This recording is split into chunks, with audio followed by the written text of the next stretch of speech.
Здравейте! Какво ме провокира да направя този клип? Отивам днеска до Kaufland. Между другото, аз много редко пазарувам в вериги като Kaufland, Lidl и така нататък. Предпочитам производители. На женския пазар има хора от Велинград идват, продават си продукцията. Има фермерски пазари почти по всички квартали в София, в Банкя също има. Така, влизам аз да си купа един чувал с гранули за животните и там някакви древни неща ми трябваха от железарият. Влизам в магазина, взех си каквото ми беше нужно.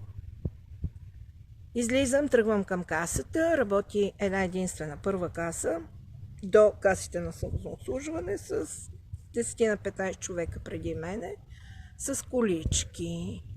Приближавам се аз до касата и се провиквам. Ало, ехо, извинявайте! Толкова много хора сме на първата каса, нека да се отворят още една-две каси. Може ли такова нещо в тази жега да държите хората тук да седат да чакат на опашка? И служителката на Kaufland ми отговаря: ма госпожо, елате, минете тук на машинките. Викам, аз не съм госпожа. И няма, викам, да мина на вашите машинки.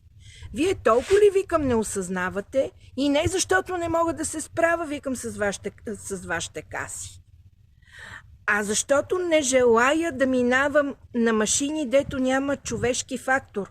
Толкова ли не осъзнавате, че ако продължавате така да бутате хората на тези самообслужващи каси, и вас няма да ви има тук, продавачките, не сте нужни. И хората почнаха, нали, да мърморят, може ли така да се чака, в крайна сметка отвориха каси. Но самите продавачки не го осъзнават. Най-вероятно е заповед отгоре. Но, хора, мислете. Мислете и си отваряйте очите широко отворени и гледайте и действайте, защото вече е непосилно, невъзможно.